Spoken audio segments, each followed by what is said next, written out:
right, everybody. Slideshow. We are now moving from China to Vietnam in our comparative cultural, political, economic study. And it's just fascinating because when this semester at sea journey was going, we'd gone to Japan, one of the world's richest economies that rose from complete destruction after World War II to an extraordinary success story. China's doing that currently and will become the #1 economy and one of the most powerful superpowers in the world in the next 5 years. And then we get to Vietnam, and for a lot of students, they have a sense that something bad happened there. There was a bad war, we lost. But it's each year it passes, it's more historical. It feels further away. And what I said when I was giving this lecture on semester at sea is that in many ways you could argue Vietnam, of all the countries we'll study in this class and that semester at sea visits, this is the one that triggered the biggest changes in the United States in the post-war period. And Vietnam has its own amazing history, over 1,000 years. They have their own very complicated relationship with China. So I don't mean to not focus on Vietnam on its own right, but when you have 1 week to prepare for the next country and the bulk of the people on your ship are from the United States, part of what you have to focus on is the Vietnam War, the war in Vietnam, and why it happened, why it went so bad, and what the consequences. What did we learn from it? What did it do to the United States? Because what it did to the U.S. is utterly profound and impossible in one lecture or a semester to grasp how that horrendous conflict and the lies that led up to it, the lies that sustained it, the damage to the people of that region of Vietnam, Laos, Cambodia, and then the damage to the soldiers that were sent, and what it did to the general American public's trust in the federal government has never, ever been completely corrected and fixed. So here we are. And if you get a chance to go there someday as a tourist, I highly recommend it because Vietnam is a stunningly beautiful and extraordinary place to go visit. We're going to answer 2 questions today. All right, we're going to answer the question of how did little Vietnam manage to defeat 2 of the most powerful imperial forces? French had their colonial empire in Indochina, and the Vietnamese ran them out in 1954. And then 20 years later, almost, they literally ran the United States military out of the country in the most chaotic exit you've ever seen. I'll show you parts of it. And question number 2, in a sense, is more important. Why were we there? I mean, when you study the Vietnam War, the first thing you start thinking is, what are we doing in a country? We don't know the language, we don't know the culture, we don't know the history, we don't know the religious traditions. It seems like it was not appropriate or wise for us to get involved there. And so the first part of this lecture, I want to set up the reasons that would get us involved in a place that became a quagmire. And you have to begin with the fact that we were in the Cold War and it was getting ratcheted up significantly in the early 1960s. John F. Kennedy wins the presidency by a very narrow margin, one of the youngest presidents ever, Democrat, Catholic. And so he's always looking for ways to say, you can trust me, I can handle the Cold War, I can manage this. And you see him here with Vice President Johnson, who becomes destroyed by the Vietnam War, utterly destroyed. And then Nixon is destroyed by the Vietnam War. You might say, well, no, he was destroyed by Watergate. A huge part of Watergate was covering up classified documents concerning the Vietnam War and his attempt to keep those documents from being released to the public because it reflected terribly on the U.S. federal government. And in this inaugural address, Kennedy makes that famous statement, we will pay any price, bear any burden to defend freedom and support our allies around the world. It was an open, blank check that if anybody needed our help in a military conflict and those people were opposed to the communists, the United States would be there. A year later, a year and a half later, we come the closest at any point in the Cold War towards World War III, which would have been a nuclear war and would have been an annihilation of most of the people of the United States and Soviet Union, and then the environmental disaster from launching nuclear weapons would have been disastrous for the whole world.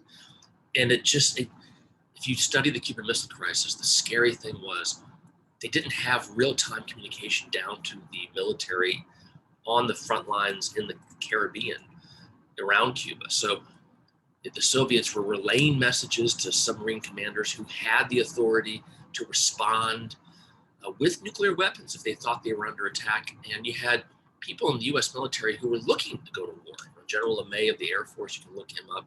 These people were gunning for a conflict with the Soviet Union. They were very eager to go to war. And we came frighteningly close to nuclear annihilation. And these weapons that were put in Cuba to defend Cuba from potential invasion of the United States were also partly in retaliation to the United States putting missiles in Turkey aimed at the Soviet Union. But the whole setup ratcheted up the intensity of the Cold War.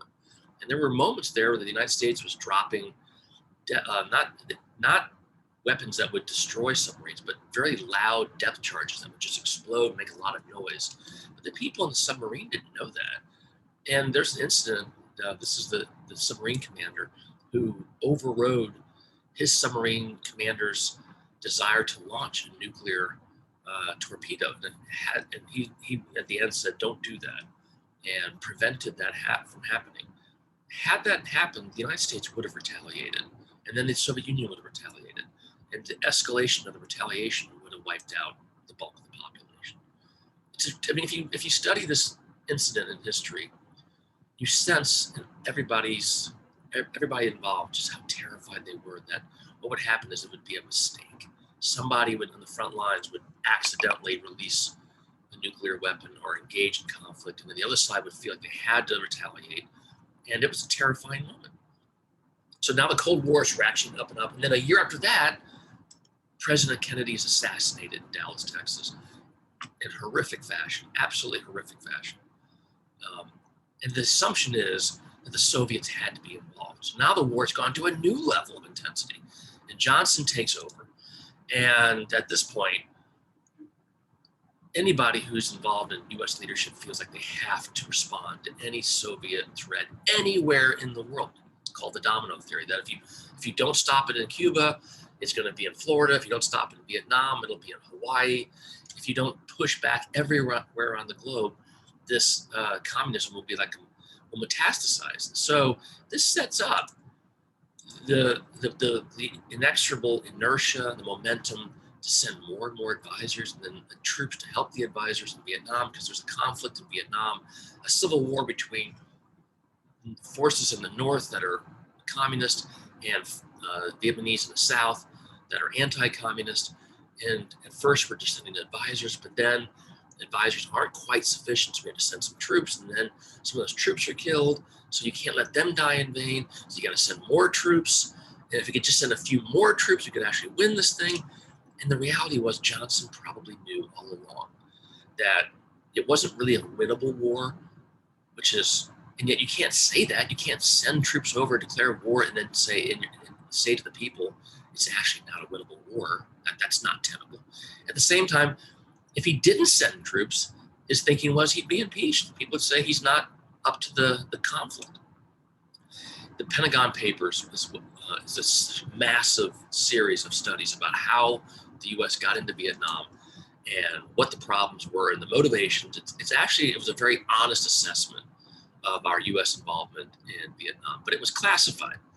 And so it didn't really start to come out until the 1970s in the Pentagon Papers, which became a huge Supreme Court case. Can these documents be released to the public?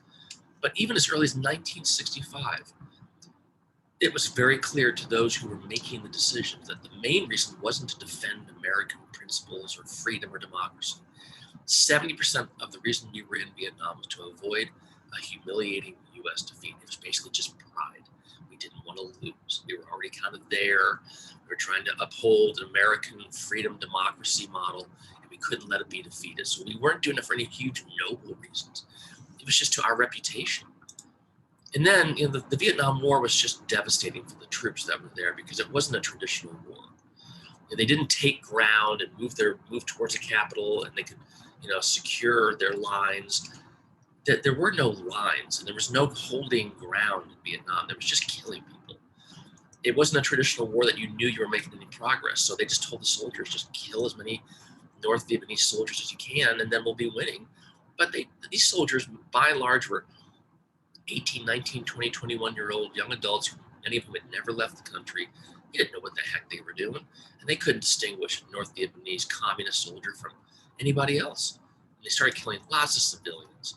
And at the same time all of this is happening, that we are sending troops around the world to defend freedom and liberty and democracy, we have the civil rights movement in the South. And Johnson is not defending peaceful protesters like Martin Luther King and John Lewis in the South. And so that this hypocrisy, this contradiction, and this glaring disparity about we are sending troops to go defend democracy in America abroad, and we're not even doing it in our own country, was so galling to so many people, especially to Black Americans who were asked in disproportionate numbers relative to their proportion of the population in the U.S. to go and fight and die in Vietnam for rights and freedoms and protections and democracy they weren't even allowed to have in their own country. It just made the situation worse and worse and worse. So much hypocrisy, so much of a double standard. If you really want to see an interesting treatment of this, check out Spike Lee's Divide Bloods on Netflix. And then, Vietnam's also an example of once you lie, and then you lie again, and then the lie escalates, and then people believe the lie. You got to keep the lie going. And it gets harder and harder to keep lies going when the truth wants to get out. And the truth seeps out, and anybody who's observing honestly starts to see the difference between what's being said and what the reality of the ground is. And Johnson goes over in 1967 to try to, rally support for the war. He's up for re-election in 1968. The war is taking over his presidency, and he's negotiating. He thinks he's negotiating with his counterpart in North Vietnam, Ho Chi Minh. But Ho Chi Minh was a totally different person, closer to Martin Luther King than he wasn't a politician. And so Johnson had no idea what to do with a person like Ho Chi Minh, just like he really had no idea what to do with someone like Martin Luther King, because they weren't politicians like him. And he only thought in terms of bargaining and payoffs and, getting, corruption in some ways, like to get whatever he wanted politically. But he wasn't dealing with people like himself. And then the students of the United States began to sense that the war was immoral. What the United States was doing was not just disastrous militarily. What the U.S. was doing in Vietnam was immoral. It was in the category of what Nazis did in Germany. They were killing civilians. They were lying about why they were there. And increasingly, the young people in the country were saying, I'm not going to go over there. I'm not going to serve my country by killing people immorally.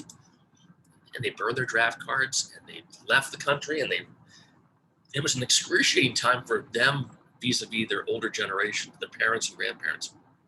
Because their parents and grandparents were of the culture and of the generation that said, if your country asks you to serve, you just click your heels and salute and say yes. And they couldn't understand that what the United States was doing was wrong. But the younger generation figured this out because they were the ones that would have had to go. And then this famous event in January of 1968, the Tet Offensive, where the North Vietnamese troops suddenly attacked all throughout the country. Now, the attack didn't necessarily work. It didn't destroy lots of American bases. It didn't kill lots of Americans. But it sure seemed like the country was not in control, that all the lies that we were winning and doing better, and we had this thing and we were close to winning, and just give us another year, and the United States will wrap this up. This massive all-out offensive throughout the country said that wasn't true. And troops were being killed, and it was just a horrendous nightmare. And the American public was starting to think, well, maybe it's not, what we've been told isn't true. And then Walter Cronkite, one of the most respected journalists of CBS News at the time, and back then you only had 3 or 4 sources of global news, went over and traveled to Vietnam in 1968 to make his own assessment. And then he went on national TV, and you can read this. You can click on this, actually. You'll see him actually give his address to the American public, where he just said, we're not winning, and we can't win. We can try to reach an honorable stalemate, but we're not going to win this. And this was the beginning of the truth. It wasn't the beginning, it was already happening, but this was like the truth going to another level. And the American public realizing that there were a lot of lies that got him into this conflict. There were a lot of lies to sustain it, and the situation was deteriorating rather than improving. And then after that, more atrocities began to happen. American troops caught heinously slaughtering civilians out of just rage. And the whole world is watching the United States with incidents like this, saying, country is descending into madness. This is similar behavior to Nazis. And then Nixon wins the presidency in 1968 with this secret promise to end the war that was no secret, no promise, no plan. And then that's when, the desire to get the truth out goes to another level too, because now the lies are continuing. The Pentagon Papers start getting released in 1971 by Daniel Ellsberg, and he's a government contractor who is like a conscientious objector. He wants the truth to get out. He starts releasing classified documents about all the lies and all the truth that was never let out about why we were there. John Kerry, who goes on to become the United States Senator and Secretary of State for Obama, has this famous testimony to the United States Senate where he says, how do you ask a man to be the last man to die? How do you ask a man to be the last man to die for a mistake? And, the more atrocities, 1972, these poor kids and this girl are hit by napalm, sloppily dropped weapons by the United States military. And here's the U.S. military, and kids are being burned, and the world is just aghast at the United States. And finally, 1975, not by choice, but because the North Vietnamese troops are in Saigon. They're basically pushing the U.S. military out of the country physically. You have these unbelievable images that are seared in our country's history of helicopters evacuating Americans and a few Vietnamese to ships out in the ocean to get out of the country. And it's chaotic and it's disastrous, and they're leaving behind lots of South Vietnamese who are not going to survive or going to be refugees. So the ending is so horrible and ignominious. Ford announces that, in essence, the whole thing has been a disaster, and that people who had left the country and avoided the draft and come back are not going to be prosecuted. All of this leading up to the fact that the Vietnam conflict is the war that killed trust. There's so many lies and so many heinous things done ostensibly for noble reasons, but they weren't for noble reasons. They was just pride and our desire not to be embarrassed, and a misguided conflict that didn't understand what we were doing, or what the objective was. We didn't know the language. We didn't know what the hell we were doing, and a part of the world we didn't understand. And it's one of the uglier, more dishonest, and shameful chapters in U.S. history, which is why a lot of people don't want to talk about it. We don't even know. We don't have an accurate number. On the low side, 1 million. On the high side, 3 million Vietnamese killed and parts of their country destroyed by Agent Orange, which, 1 to 3 million is a significant portion of the entire population. We lost 58,000 soldiers for no good reason. There was a lot of collateral damage by Laotians and Cambodians who, the countries were nearby Vietnam. They weren't even in the conflict, and some of the bombing that we did from B-52s, 30,000 feet in the air, killed them. And then the Vietnam vets who came back, many of whom were never the same. They were destroyed.